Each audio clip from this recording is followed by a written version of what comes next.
Cool, cool. Well, let's just start with the reading, the secret from the secret of the golden flower.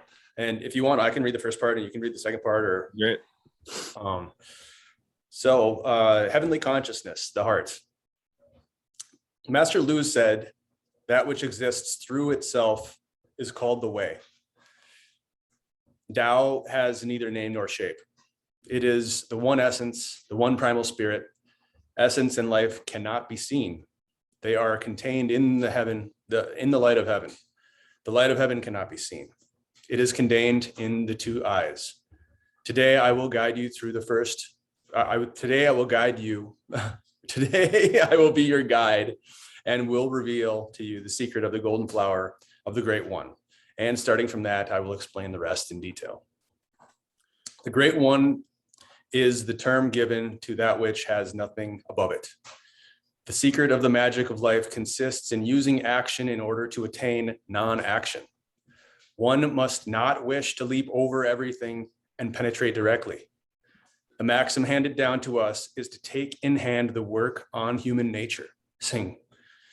In doing this, it is important not to take any wrong path. The golden flower is the light. What color is the light? One uses the golden flower as a symbol. It is the true energy of the transcendent Great One.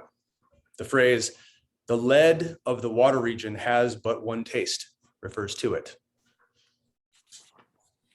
The work on the circulation of the light depends entirely on the backward flowing movement, so that the thoughts, or the place of the heavenly consciousness and the heavenly heart, are gathered. The heavenly heart lies between the sun and the moon, between the eyes. So the first thing that popped out to me was the saying, let's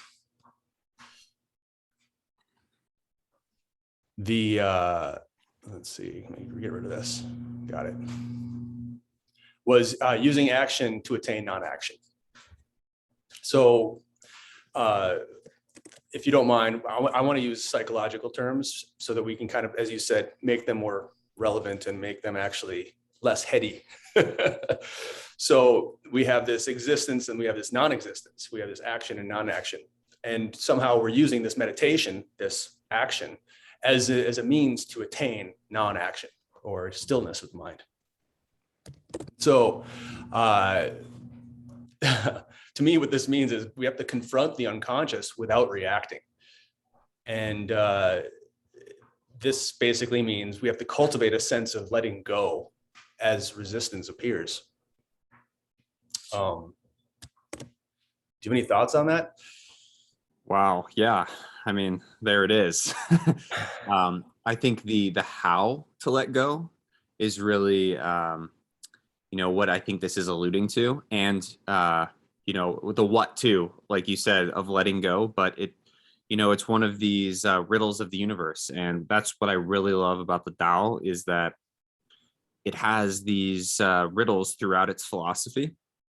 And it really, for me, it really helps highlight the complexity of the task at hand, because in this kind of efforting, which is action, efforting is at least necessary to obtain non-action.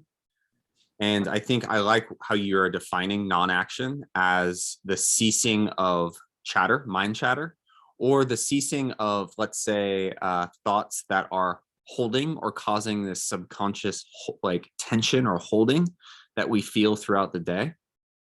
And, not to get ahead too much, but there are a lot of techniques that kind of allow us, give one permission to let go into non-action. And when we get there, I suppose when we get there, it's more so about if we get there. It's different for each person, what that actually feels like, what that actually implies. But what he's saying here, it might actually be this objective reality where like a ceasing of action is this very neutral place that everyone can get to, you know? And so in that, it's exciting. Right. Right. And yeah, so the idea of letting go is only, to me, it's only important when we feel overwhelmed, because what are you letting go of? I mean, whenever you think of letting go, there's something implicit about what's being let go. And it's implied that you're holding on to it. And the only reason we tend to hold on to things is because they're energetically clogging us. Mm-hmm. It's too big for us. We're, as we would say, we're undifferentiating. So we have this mass of undifferentiated or undefined emotional content that just gets clogged, and we get petrified by it getting stuck in our mental throat. Mm-hmm. So the next thing that comes up to me comes very shortly after, but it's very important. And Jung mentions this in his commentary in much more detail, but it says here not to take or not to leap over. Mm-hmm. And the point is to penetrate the unconscious and to listen to it and feel into it and give it space to express itself, no matter how repulsive or embarrassing or shame laden the content is. And this sort of goes back to what we're talking about, being the letting go. Yeah. Do you have anything to add to that? Wow, man. Yeah, you just helped me understand that a little better. One must not wish to leap over everything and penetrate it directly. Yeah, I think, this is a really important topic for today in general, with this whole spiritual bypassing narrative. And non-action, I think, has this kind of loaded quality to it, where there's an assumption that I've made as well in terms of this phrase, and I think a lot of other folks can make it as well. It's more, it's almost as like, I'm not doing anything. I'm just gonna like let the world happen and watch it go by, and almost be like a lump on a log, so to say. But what I really think that this is making clear is that one must actually penetrate directly, as you say, the subconscious mind, which is creating our actions, because it's creating our beingness, which creates our doingness, which creates our havingness. So our beingness is always a reflection of our subconscious mind. So it in fact is creating actions all of the time, whether we know it or not. And what's coming to mind right now is, if you penetrate this directly in your own time, by this I mean the subconscious minds, and look and choose to look at it and have a part of your consciousness get activated that maybe at first isn't super strong, but over time can potentially grow and develop. That's what I keep telling myself. To look at these parts of myself that are a little bit difficult to look at, and in that process, penetrate them so that they can be let go. Mm-hmm. And it's interesting because you just now helped me understand this a bit better. By leaping over it, to me, what that means is feeling something, and as opposed to having the quality of beingness that allows for me to actually look at it and penetrate it, that we're actively trying to cultivate in meditation or an active practice, giving it space, time away from everything else to do that, so that subconsciously we're able to do it better throughout our lives, throughout the day to day. Then we can slowly get to this place of neutral, where it's considered non-action, or this ability to really choose. And I really think that that's what this is about, is like, as opposed to responding to a set of stimuli through sensations that create reactions and then create patterning that leads to actions, it can potentially pause that to lead to non-action, or action that potentially can fruit in a way that is more desirable. Yeah, more highly differentiated, right? Like, just you see, you're able to congeal whatever that mass is into something that is more well defined, and by having it well defined, you're able to deal with it better. Right.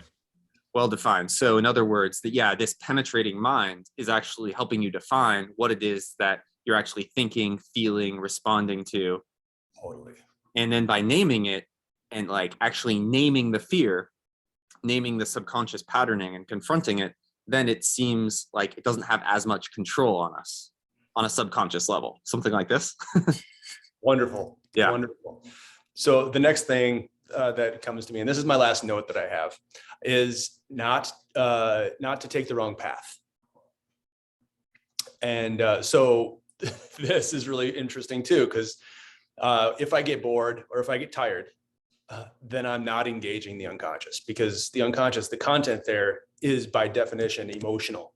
So if we're not feeling like we're emotionally engaged, then we're not on the right path. So when this happens, when I feel maybe lethargic, or what is the word they always use? Indolent. Oh, yeah. They use when I'm feeling indolent. Indolent. I do breathing exercises. Sometimes like, whatever it is, it helps stir up my energy so I can then come back to it and have enough stirring up of energy to look again with new eyes into the situation without falling into the trap of looking down from above, as you talk about, spiritual bypassing and whatnot. Right. And it doesn't even necessarily have to be this like societal spiritual bypassing term. It can also just be like unconscious behavior, or just like nervousness, anxiety, this quality of, we'll get to that later in the text, but this quickening of the breath, which creates, all of these reactions in the body. I really, yeah. And it says, wrong here. And some may, interpret this English word wrong as potentially a bit like authoritative sounding or critical. But in the world of duality, which we are currently in, and the Tao, I think, does a very good job of articulating how there's something beyond that, but we are yet in that world still. And it's okay to explicitly say there's a wrong and a right way of being. And I think that it's a delicate situation in terms of our internal dialogue, because I notice when I'm like, making something aware, or I'm bringing attention to a patterning that's like unconscious patterning, or, I'm lethargic or just nervous or just not in my body, or let's say I'm feeling really impacted like by my environment, energy is coming in around me. I think a tool that I like to use is, okay, well, this feels wrong because I'm not comfortable in my body. I'm not comfortable in this situation. I'm not trying to get rid of this uncomfortability, but I'm using it as that focal point to penetrate into, to then start to create an outward expansive feeling. Totally. That I'm having agency in my reality. I'm expressing myself even energetically, that no, I am here too. And my subconscious stuff that's coming up, maybe is a reflection of my external environment. It might be my internal environment. Sometimes it's hard to know, right? Our triggers, if they're fully external or fully internal, it's kind of that's another debate, but or not a debate, but discussion rather. And so in that space, I find that just the quality of thought is also really important, in addition to breath, right? So it's like the breath is important because it's like the fuel, but the fuel needs to be, or the spark plug of the thought needs to also be of this kind of this quality of acceptance and peace, easeful feeling, and not like I'm wrong in this because I'm slightly on the wrong path right now. So it's the identification of it, which then helps us identify, okay, I'm not in alignment, therefore it's wrong in some way, yet my thinking isn't going to go in that direction. Otherwise it'll actually spiral more in that direction. and my thoughts need to be more nourishing, soothing, pacifying with that breath. Mm-hmm. Yeah. So should we go to the next part then? Because now we're getting into what you're talking about, the fixity of it. Okay. So the book of the Yellow Castle says, in the square inch field of the square foot house, life can be regulated. The square foot house is the face. The square inch field in the face. What could that be other than the heavenly heart? In the middle of the square inch dwells the splendor. In the purple hall of the city of jade dwells the God of utmost emptiness and life. The Confucians call it the center of emptiness. The Buddhists, the terrace of living. The Taoists, the ancestral land, or the yellow castle, or the dark pass, or the space of former heaven. The heavenly heart is like the dwelling place. The light is the master. Therefore, when the light circulates, the energies of the whole body appear before its throne, as when a holy king established the capital and has laid down the fundamental rules of order. All the states approach with tribute, or as with the master is quiet and calm, men, servants, and maids obey his orders of their own accord, and each does his work. Therefore, you only have to make the light circulate. That is the deepest and most wonderful secret. The light is easy to move, but difficult to fix. If it is made to circulate long enough, then it crystallizes itself. That is the natural spirit body. This crystallized spirit is formed beyond the 9 heavens. It is the condition of which it is said in the book of the seal of the heart, silently thou fliest upward in the morning. In carrying out this fundamental principle, you need to seek for no other methods, but must only concentrate your thoughts on it. The book, Yang Li says, by collecting the thoughts, one can fly and will be born in heaven. Heaven is not a wide blue sky, but the place where corporeality is begotten in the house of the creative. If one keeps this up for a long time, there develops quite naturally, in addition to the body, yet another spirit body. The golden flower is the elixir of life. Chintan, literally golden ball or golden pill. All changes of spiritual consciousness depend upon the heart. There is a secret charm, which, although it works very accurately, is yet so fluid that it needs extreme intelligence and clarity, and the most complete absorption and tranquility. People without this highest degree of intelligence and understanding cannot find the way to apply the charm. People without the utmost capacity of absorption and tranquility cannot keep fast hold of it.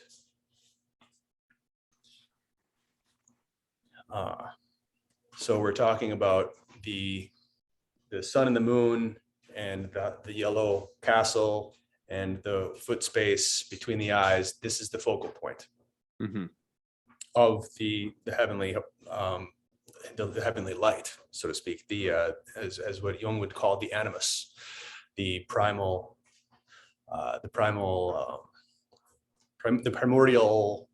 light.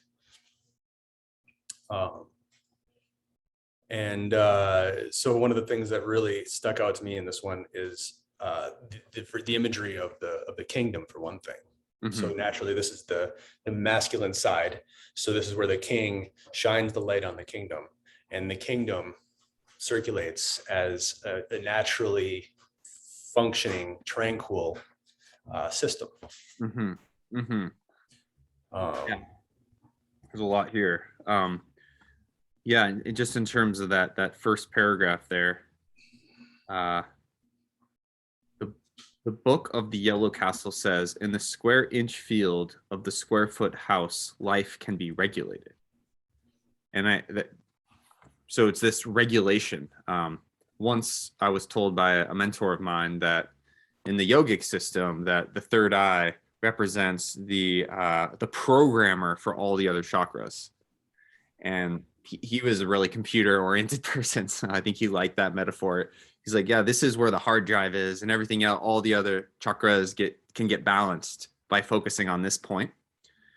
And interestingly, although there's various debates around that thesis in the yogic system, of course, but here it seems like there's some congruence there, that this is the yeah, like you said, the ruler in the castle, the king in the castle, that also needs to have a fixation, this kind of fixated quality to it.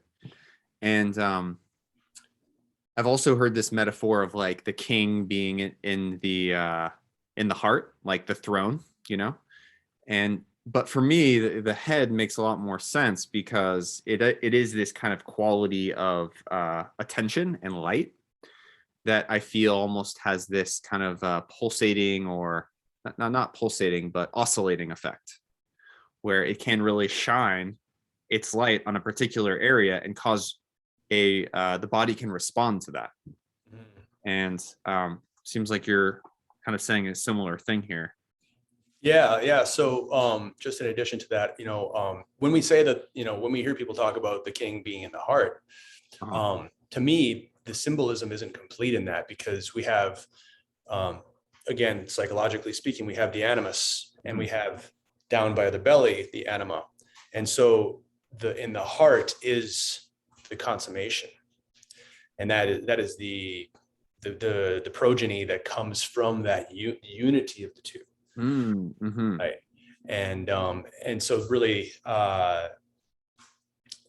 and even symbolically, people talk about how the upward and downward facing triangles coming together is a symbol of the heart as well. But the other thing that popped out to me that was really interesting is the crystallization itself. So to me, what I'm thinking is Sat Chit Ananda, this idea of what we were talking about before, the unperturbed nature of pure being, unlimited consciousness, and ecstatic bliss, bliss that transcends extreme joy and extreme suffering. It is just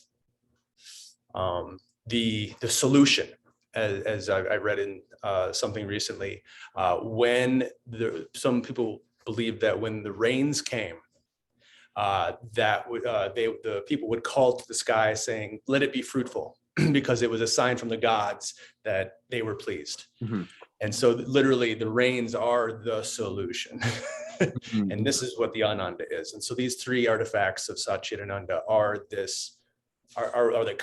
the constituent parts of what it means to become crystallized. Because then when we have those things, and those in my mind are the charm that we're talking about as well on the next page, they are this adamantine force of clarity that develops through the circulation and focus of the light through the water and into the steam to create this polarity circuit that strengthens to the point where it turns from a liquid into a crystalline shape that stays, that eternally stays with us. Interesting. Yeah. The crystal metaphor is wonderful. And the first thing that I can think of is, of course, that I'm very familiar with the psychedelic experience. And I feel as though a lot of folks, maybe have had certain spiritual experiences taking psychedelics before.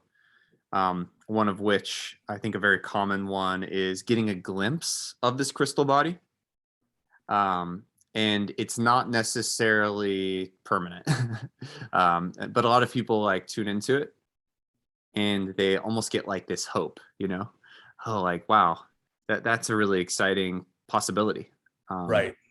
And, I know a lot of folks who have actually started a very dedicated spiritual practice because they almost get a glimpse into this reality that there's something beyond our physical body that we can actually create through our mind that resembles a body of some kind, but is actually crystallized in a space and time that we in our current society don't really have a lot of context for, other through these esoteric texts that used to be very commonplace amongst people. You know, they would practice these things quite often and get together, and it's still happening for sure. But where am I going with this? Okay, I'm going in the direction of, it's exciting to me to see a map that is detailing certain experiences that I've had glimpses of.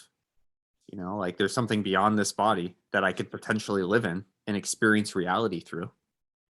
That is potentially my birthright, potentially something that we're born with, or interestingly, something that we earn, something that we actively are cultivating through this dichotomy of action, wise action leading to wisdom, or that's a different metaphor, it's the Bhagavad Gita, but a similar idea. We're actively engaging in these practices to build something in our subtle body that will serve us, and so in that way it's very gratifying to think that goal is you're moving forward on some sort of goal.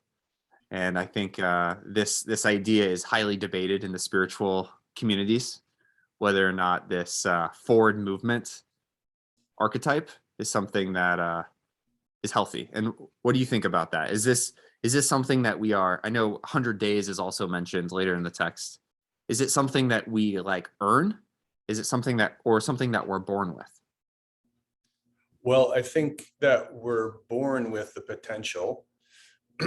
And I think that the earning it needs to be teased apart a bit, because especially from the Western mind, which I think really this text is trying to bridge, and successfully, in my mind again, is we can't try and think ourselves into being Orientalists.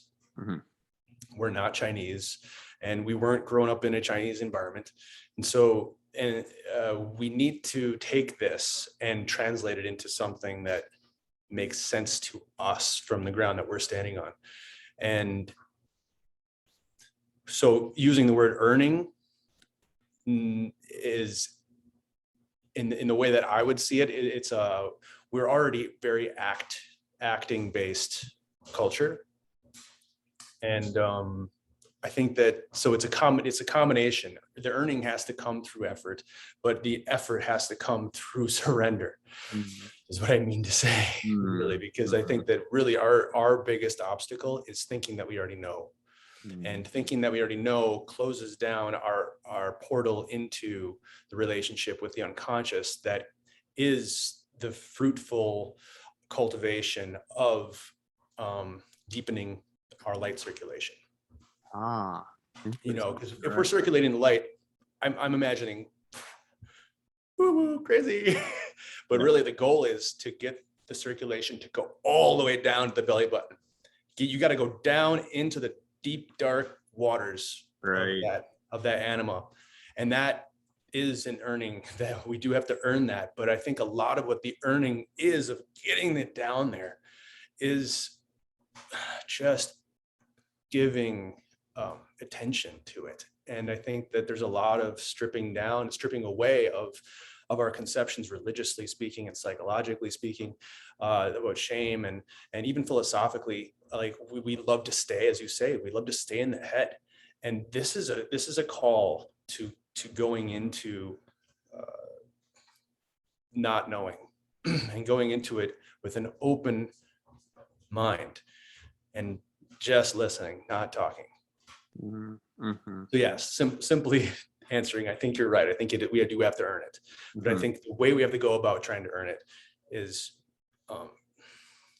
pretty radical acceptance. Right. And there's the bridge, right? There's the vocabulary that the Western mind, such as mine, can understand, this radical acceptance. I know exactly what that means. And often I think folks can, or I can use that, be like, well, I'm radically accepting that I don't want to do this practice right now. I'm radically accepting that I would rather sleep in and, but then there's where the effort is needed, right? Well, it's like, okay, well, can we radically accept while sitting in an upright posture? And, can we radically accept our discomfort in that space? Yeah, so I do think that there's this need in my own psychology to have this forward movement. Like, I'm getting out of bed because I have a clear intent why. Like, I want a crystal body. I don't know about you guys, but I want a crystal body. I want to be able to, like, live on. And not necessarily in any conception that, is being demanded that I believe in, but may I define it in my own subjective truth as I build it through spiritual practice. Totally. And that to me is like this need of like excitement or like enthusiasm towards something. And yeah, this enthusiasm for God, or this enthusiasm for spiritual practice, or for anything in life, I feel like has this natural vitality to it. And so I hear that that's needed, or at least in my own experience, that's needed. But also I agree with you, this deep surrender where we're just, it's like we're going into the depths, the final frontier, I actually wrote a song about this, it's actually inspired by the Chundi in a way, where all the weapons are being named that Chundi has. Sure. Yeah. Yeah. And so, like we're gathering all of these weapons to take into the depth of our subconscious. And, to really journey there, it's almost like you're going in uncharted waters, unfamiliar territory, and you have to have this sense of humility and surrender with that penetrating quality. Yeah. Because otherwise it's, you might find that, or at least in my experience, if I go too soon, too quick, or try to like tell my subconscious how to exist, how to be. Oh yeah. Or like, subconscious, let me tell you who you are. It's like, you get humbled, right? By your own subconscious mind, your own subconscious depths. So that enthusiasm has its limitations too. Like it needs to at some point transition, like you were saying, into this archetype of a humble traveler, looking to learn something, looking Yeah. to actually like take notes, and deep surrender. For sure. Yeah. And a big part of that is recognizing that when we go there, there's some of it's ours and some of it's collective. And obviously collective is wrapped up in our personal stuff, but we have a personal unconscious, and we have a collective unconscious. And so it's again, we go back to this idea of we're going into this mass of undifferentiated emotion. And we bring these weapons to carve out differentiation so that we can actually grasp what it is. Because, and we can't really do that without being humbled, as you would say, in some ways, sort of turning the light into a more diffuse light, so that it kind of soaks itself into the darkness and then congeals itself into something that is meaningful. Because I think a big problem with undifferentiated emotion is we don't know why it is, where it is. Well, we know maybe where it is, but we don't know why it exists, and we don't really have any reason to want to know why it exists, because it's just all confusion. Right. So we don't have to do this this time, but I was just thinking of possibly reading a little bit from the Shatapa Brahmana, because it touches a lot on what we were already discussing. Sure. And It basically sort of in Vedic terms is extremely similar, and I thought that it might be worthwhile to mention some of the things, and I won't even, you'll just hear the similarities. But in the beginning, this universe was neither existent nor non-existent. There was only mind. Therefore, it was said, or it has been said, that the mind both existed and did not exist. The mind, when it was created, wanted to manifest itself more defined and more gross. So the idea is we have both existence and non-existence. And one important feature that I wanted to point out that you said is, from this theory, consciousness came from unconsciousness.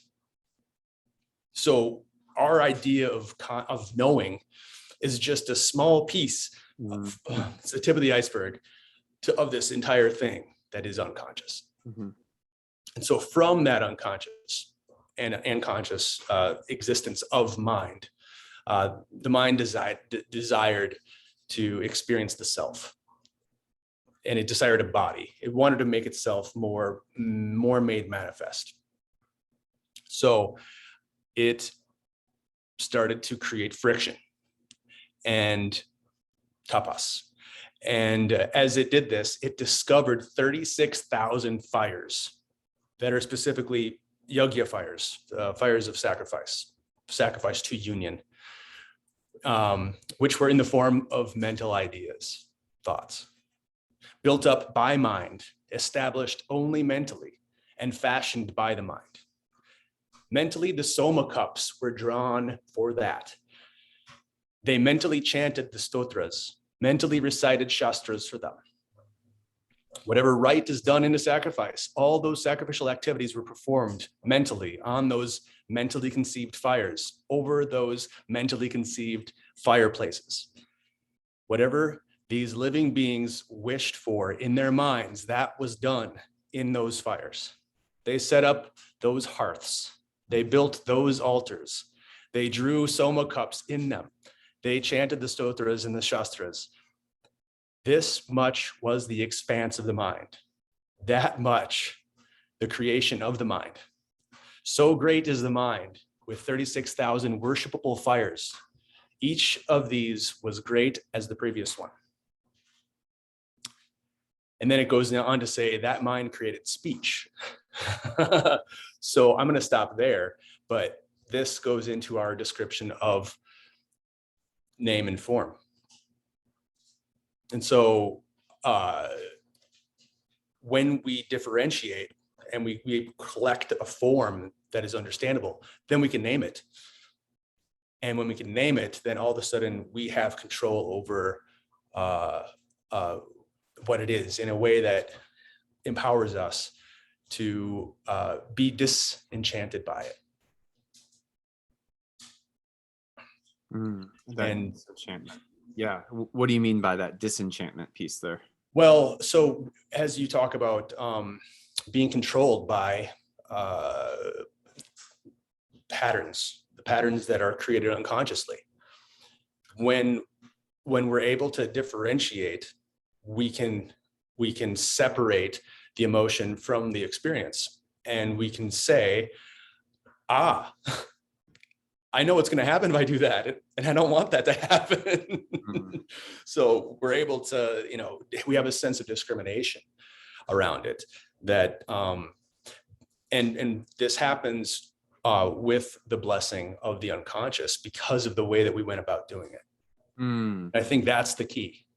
It's not like you're saying we're whipping, we're going down into the unconscious and saying, this is how it goes. Because right. You know how that goes. Yeah. Oh yeah. Oh yeah. Yeah. Wow. There's a lot there, man. I really love those metaphors. Right. Particularly the tapas that creates 36,000 fires.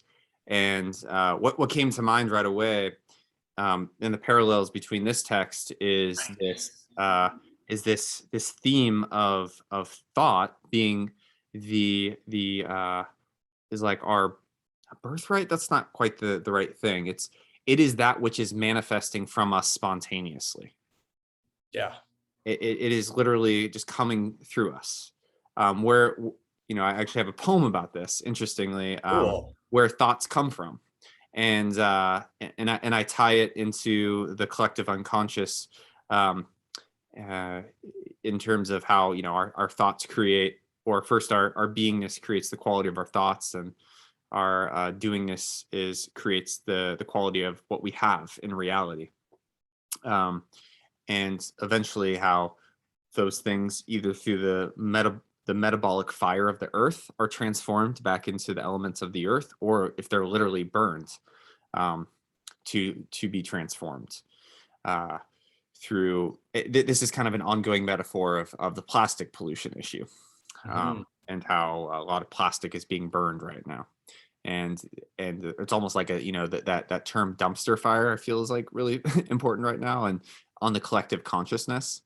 But the qualities of fire that I'm sure you could talk at great lengths about, all the different types of Agni that are here, whether it's the truly sattvic ones that bring about these transformations that we want, or the ones that are feeding our own desires that lead to more of these kinds of fires that potentially get out of control, or the tamasic fires that just keep things smoldering and, like it'll never end kind of fire.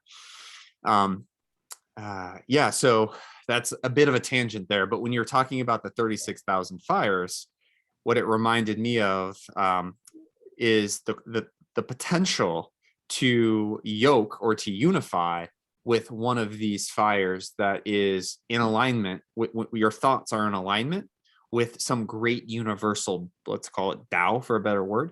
And if you're fully fixated on that, over time, the thoughts will begin to align with actions or the thoughts will align with a certain beingness, or it will influence a certain beingness, rather. Thoughts are before beingness, and beingness are created by thoughts. And then it creates a doingness, and that creates a havingness. And as a collective, culture that we're in right now, I'm just wondering how this construct around thought being the almost like the fuel for those original fires, can help differentiate the subconscious mind by naming it and identifying it, and then being a co-creator of that subconscious mind or the subconscious realities. Right. Potentially by building this crystallized body, can one actually be a co-creator of the subconscious states by yoking to these original fires, as opposed to being distracted by all these other types of fires. I guess that's my point. Sure. Well, okay. So the thing that really sticks out to me about those fires is the desire.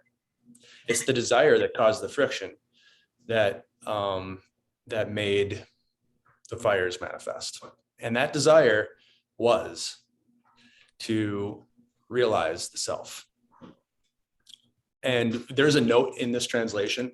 So I translated this from a book from VedicHeritage.gov that they did a great job translating it. But I looked at the Sanskrit, and I am not fully convinced of their translation. They put in parentheses, it searched for a self, in parentheses, body for itself. But then I looked at this Devanagari, and it says it is desiring an Atman.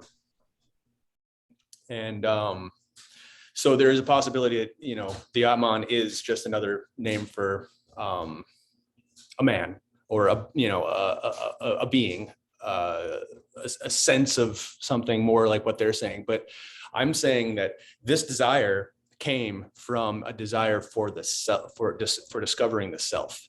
And from this desire, the Tapasya created these fires. Mm-hmm. I see. But what's really interesting to me, or what's, I guess, the thread of probably what's most relevant to people who generally want to meditate in a contemplative way like this, is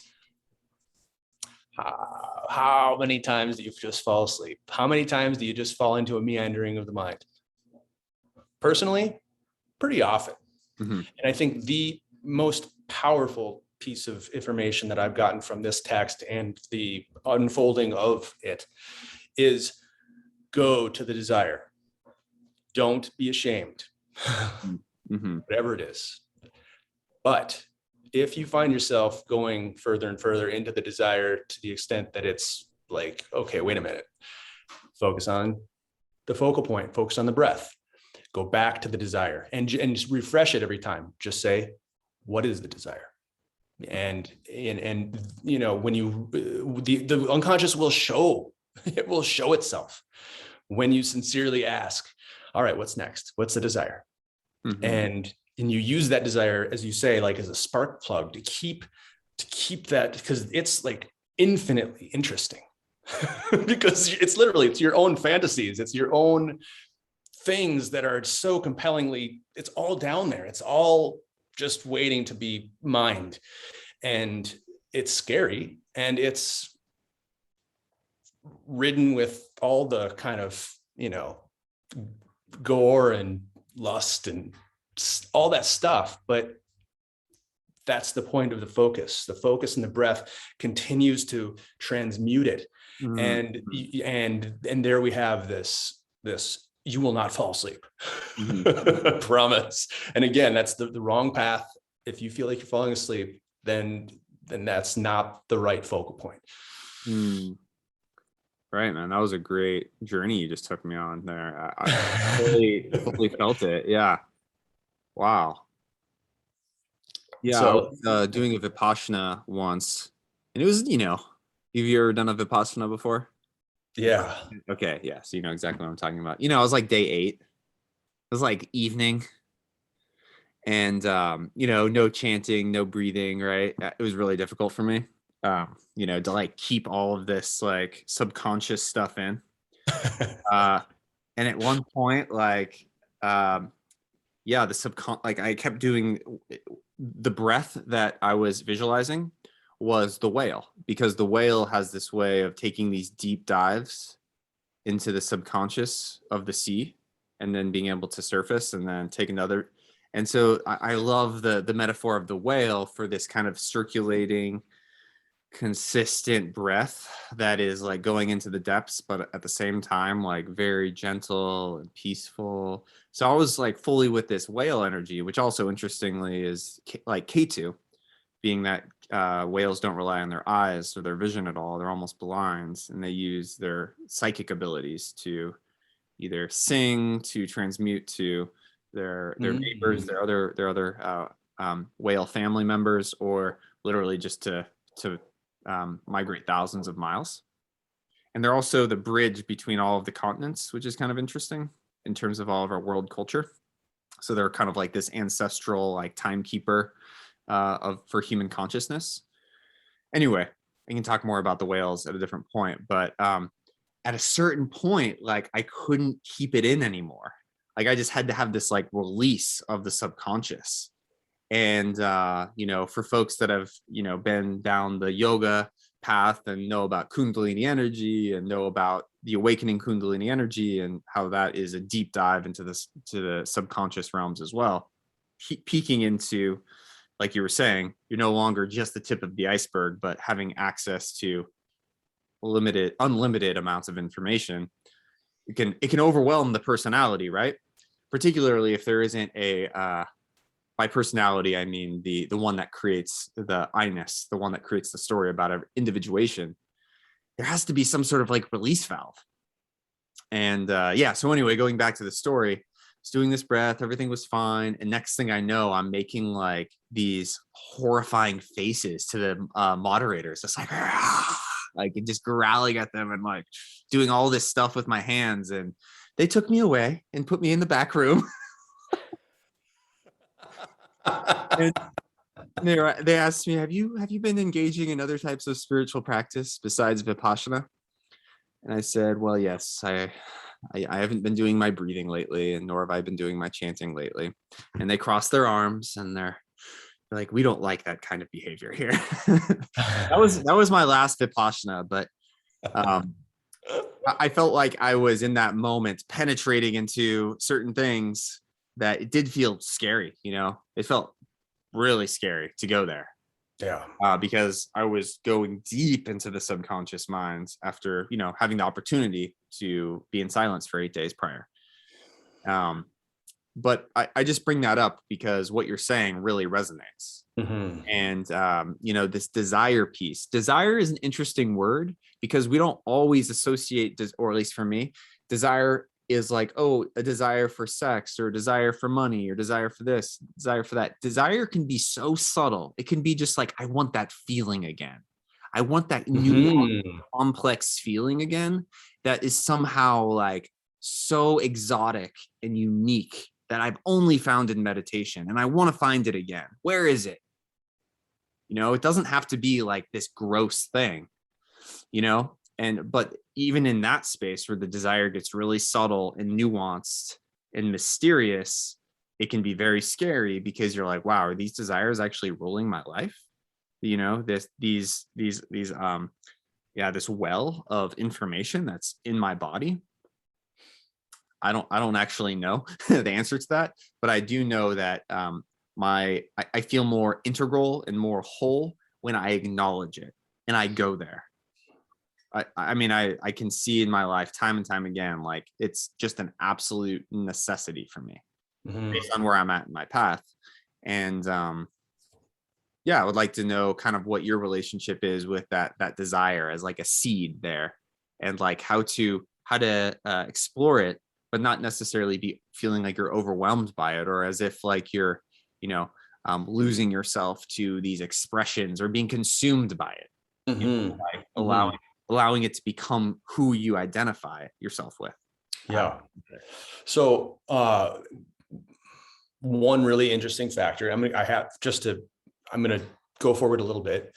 In the next few pages, I don't know which ones it is, they say deliberately, sometimes you just have to get up. And when the meditation becomes whatever, then you just have to get up and go for a walk. And, like there's an overwhelming part where it doesn't necessarily, the outcomes can create destructive stuff around you if you don't just let it happen more slowly. That being said, I'm mostly addressing, because there's obviously for every circumstance a different remedy. And so I'm addressing, probably in my experience, the more people on the side of lethargy in their meditation. So that's why I'm trying to stoke this sort of go into the desire, let the desire be the thing that will not put you to sleep if you connect with it. And then when you connect with it, this is part of the individuation of focusing on making the fixation, so that once you have that desire encompassed in the focus, then you're not going to fall asleep. It's going to circulate up its own accord very, very efficiently, and just stay there. And then if the energy kind of falls away, focus back on the desire and use whatever you can. Use whatever's there. On the other side of it is, if that's not the problem, the problem is there's so much happening that you're starting, then go for a walk, drink, have yogurt, have some sugar, take something that's very yin, that kind of grounds you. Because it can, we want this to happen in progressiveness, not to, as it says in this first part, you don't want to just try and, get there as soon as possible. Right. Or if you do, man, go find a very capable guru. Right. Totally. Who's probably up in a mountain where they're going to save you from yourself and others. Right. Yeah, and interestingly, later in the text, it talks about this contemplative quality too, right? And I'm just curious to know, like, how the Yeah, so there's this seed desire, or the waters of the body, that are circulated by the attention of the light, the heavenly abode in the third eye, heavenly kingdom, the yellow point, yellow castle rather. And then there's this contemplative portion in the heart, which I find to be an interesting place of rest, almost, or this kind of mediator between this kind of undifferentiating light consciousness that is shining into the unconscious realms, that is in fact allowing for the vitality of our desires to be circulated in our body, so that we're not living out our subconscious programming, but confronting them in this penetrating way. And yet there also seems to be this possibility for this place in the heart where we can rest, and this beingness can really come alive there. And I don't want to jump too far in the text, but I think it does refer to the elixir here. Yeah, you mentioned that part, the elixir of life, this golden ball, this golden pill. Yeah. All changes of spiritual consciousness depend upon the heart. There's a secret charm, and maybe we'll get into the charm now. There's the secret charm, which, although it works very accurately, is yet so fluid that it needs extreme intelligence and clarity, and the most Yes. complete absorption and tranquility. People without the highest degree of intelligence and understanding do not find the way to apply the charm. People without this utmost capacity for absorption and tranquility cannot keep fast hold of it. So that adds this other piece, right? And I think we've kind of done this nice framing of the extremes, but yet, we can't be in this overactive, desire-filled space. That means that the castle isn't doing its job, in a way, because it's not properly shedding this unconditional light that helps this circulation, so that it's somewhere to move. Water desire only becomes stagnant if it does not have a place to articulate itself. And so I feel like this sun quality, or this, not sun quality necessarily, but this light quality, this kingdom quality, this archetype gives permission and also witnesses this desire unconditionally. And then something, this like almost this this elixir starts to be experienced in the heart. How do you weave or that last component in? Yeah. My first thought is sort of like the fixity of the meditation, the thing that we're focusing on, helps to control the amplitude of the light itself. So again, the point here is to circulate the light. So the issue, if the light is, if it's circulating too intensely, like you said, there was a problem with this guy. And so from my opinion is the light has to become softer. The light has to become not dimmer, but less scorching. And again, this is a process where ultimately it's in the heart. We want the culmination in the heart, where we have this beautiful union of the animus and the anima, the masculine and the feminine. And so the symptoms that you're describing sound to me like an excess of animus. And so we have to yield, because to the anima, yield to the watery side of things, to bring a greater balance to what's happening.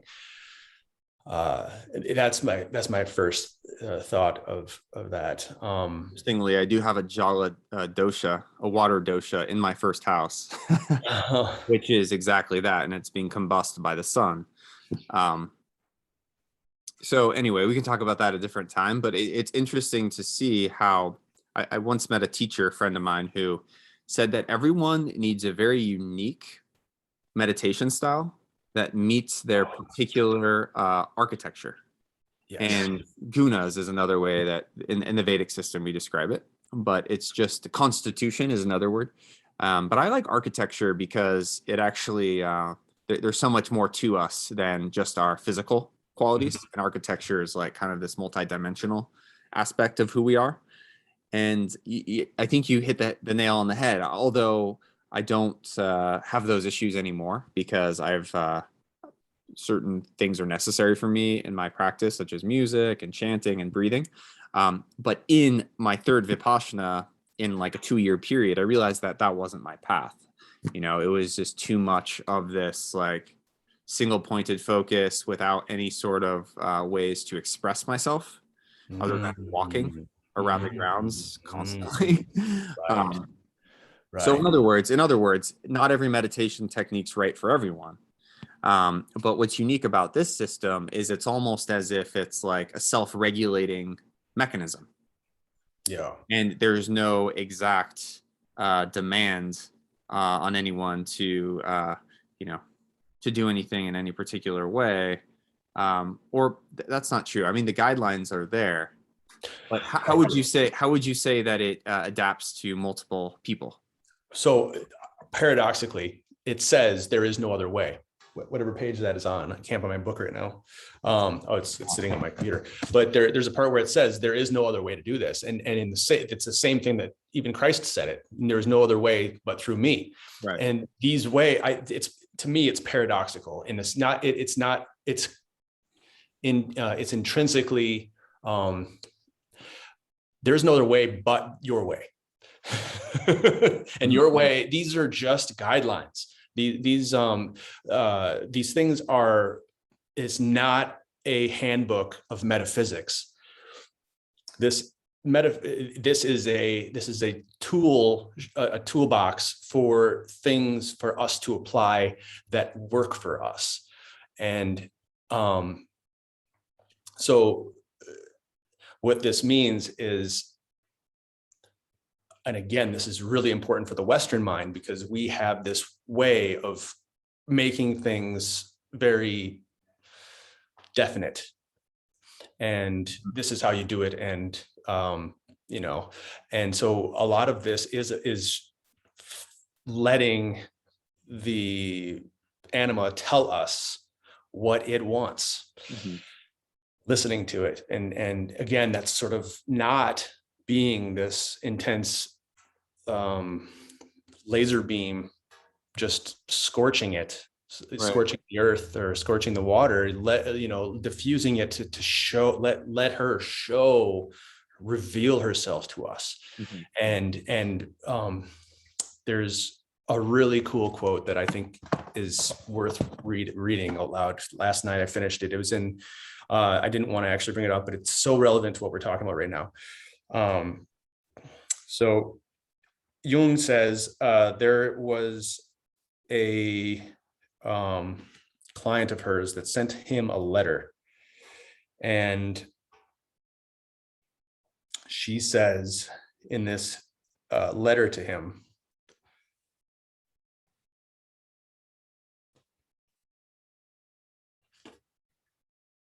where is it? Out of evil, much good has come to me. By keeping quiet, repressing nothing, remaining attentive, and by accepting reality, taking things as they are and not as I want them to be. By doing all this, unusual knowledge has come to me, and unusual powers as well, such as I could never imagine before. I always thought that when we accepted things I always thought that when we accepted things, they overpowered us in some way or another. This turns out not to be true at all. And it is only by accepting them that one can assume an attitude towards them, i.e. differentiation. So now I intend to play the game of life, being receptive to whatever comes to me, good and bad, sun and shadow, that are forever alternating. And in this way, also accepting my own nature with its positive and negative sides. Thus, everything becomes more alive to me. What a fool I was. how I tried to force everything to go according to the way I thought it ought to. It's really beautiful. Yeah, it makes perfect sense with what we're talking. But like, what an opening statement. Wow. Wow. So, yeah, it's that's what I mean. The stuff like when on the surface, it's like it's a metaphysics manual, and that's not very useful. It's not it's not as useful. And but as soon as we use psychological applications towards understanding it, it becomes very meaningful, but also very confusing. Like all of our religious and moral and philosophical concepts, which aren't alive. These are things that we've been taught in books, that we're taught to, this is how you're supposed to live your life. And this is how good things happen. And this is how bad things happen. It's not alive though, because we haven't embodied it in experience. Most of the things that we're taught in this way, we don't test. And that's, again, just a very radical concept, because what we're really looking for is a fully embodied experience. And we, through the experience, discern. We learn for ourselves to make our own discerning choices, as opposed to letting some book from the past tell us how we should be. Yeah, I like that quality of choice. How this quality of choice is really the fruiting of this unconditional surrender, or radical acceptance. These qualities where there's nothing. Yeah, we think that we're like giving away some power by accepting it, because by it I mean accepting these parts of ourselves which are hard to look at, or parts of society that are hard to look at. But in fact, it gives us a choice to ask ourselves, is this what resonates with me? Is this really what makes me feel most alive and most excited to be a human? Right. And yeah, that's a really powerful place to be in. Right. And it's a powerful place to be in, because we're no longer condemning that which doesn't serve. We're just easily choosing something that does. And then we're not subtly in resistance to that which doesn't work either, or our grief or sadness for the kind of distorted collective consciousness that we have right now about our human story. To me, that's a very sad thing. But at the same time, yeah, that we're in unprecedented times right now. So it makes sense that our collective story is beginning to fragment quite a lot, and in that fragmenting process, it's hard to really know who it is or who we really are. Right. In our personality sense, let alone this whole subconscious sense. Sure. And yeah, so the personality is always trying to figure out who they are in relationship to other personalities, the collective personality. And the subconscious, let's say muse, or the harmony of the anima and the animus in the heart is trying to figure its place in the unconscious. And yeah, I think the best starting point is that beautiful wisdom that you just shared. This letting go of the need in both regards, in both hemispheres of being, that it must be this particular way, or it must be this particular way. But I actually have a choice to look at this and penetrate into this and acknowledge the unconscious. And also I have the choice to look at this. By this, I mean the world of the manifests and the world of our shared story, and choose what serves. Yeah,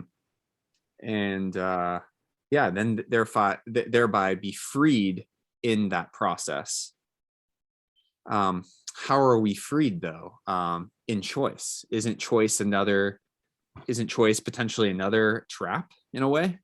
Once we've let go, or is it this spontaneous thing that just arises? There's actually no choice at all. It's kind of like in the Bhagavad Gita, I can just act in accordance to my sensations, which are God in me, God speaking to me. If I'm in alignment with, myself, my true self, then I can relinquish the fruits of my actions and then thereby find peace. And then therefore there actually isn't a choice I'm making. There's no choice at all. It's just a deepening of the surrendering process. And maybe it's the surrender that's the choice. I don't know. Right. Yeah, well, there's a lot there. So I'm just going to choose one of the things you brought up. I think one of the big issues about the collective unconscious is that a lot of these things that we're contending with now are really old. I mean, okay. They're very they're so old that that we're some of them are so old that they're as old as the human consciousness itself. But so a lot of the things I think that are currently happening is what I've kind of decided to call vertical thinking. And so vertical thinking could be also synonymous with a belief in God or a belief in virtue, a belief in something that's higher than or that transcends this temporal body state. Okay. And so atheism has, in the same way, killed Zeus. It has created a new upwelling of things that have replaced Zeus.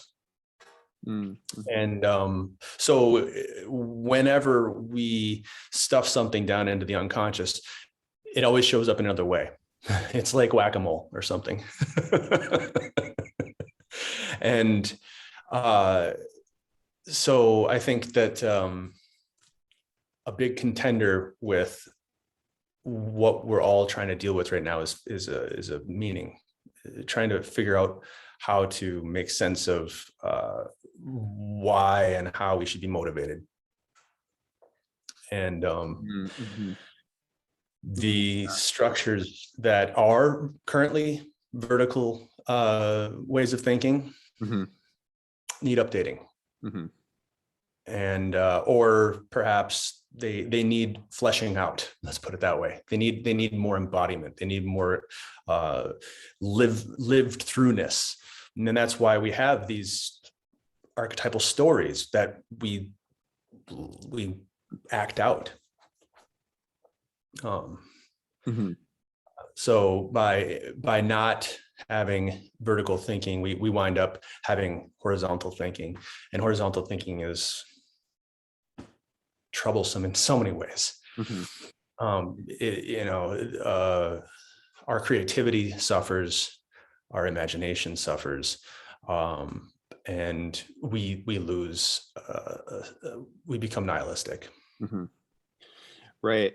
Later in the text, I'm excited to get. I mean, we've only gotten a page and a half here, but this quality of this rebelliousness and rebelliousness that it's caused through the breath. This anxiety or this quickening of the breath when we're unwilling to penetrate the subconscious mind. And it's almost as if, like you mentioned, vertical as a positive quality in a way, but in some ways it's like we hit like a ceiling too. It's almost as if like because we're not penetrating into this embodiment quality, this like deeper reality, then it manifests as this anxiety that wants to transcend it.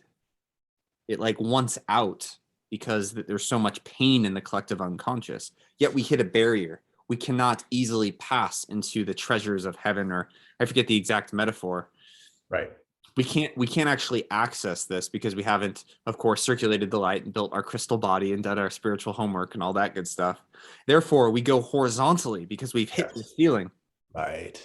And it's I'm really into indigenous cultures and understanding indigenous spirituality, and That's a whole other topic. But even within indigenous tribes, there is this conflict around, like, some tribes having everything they needed, like fully abundant, like fully peaceful community, and they were fully transcending, going into these higher dimensions, receiving, these divine, like, they were creating enlightened beings through their tribe, through their whole architecture. They were like just popping out enlightened beings and the whole tribe of enlightened indigenous folks. And then there'd be other tribes that would come and murder them all. And it's more of this like horizontal thinking, right? It's like, oh, it's better over there. It's better over there, manifestation destiny, or this idea that what's here isn't good enough. My quality of being is so poor in this moment because I'm not confronting the tragedy of life in a way by exploring the unconscious. Then I'm going to, like you said, whack-a-mole. The mole just goes in all the directions and causes havoc. Yeah. I'm sure we could go on about that for a while, but Sure. Yeah, no, it's just it's really cool to kind of address all this stuff and be able to think it out aloud with you, because I never really know what I'm thinking about it, and usually I know that I'm getting close to something, at least that's important to me, if not truthful, when I'm sort of scared to say it. Mm-hmm. So yeah, let's do this again. I don't know if Tuesday still works for you, but and I think this one might be save worthy. Yeah. I'm gonna stop recording. Yeah. Sure.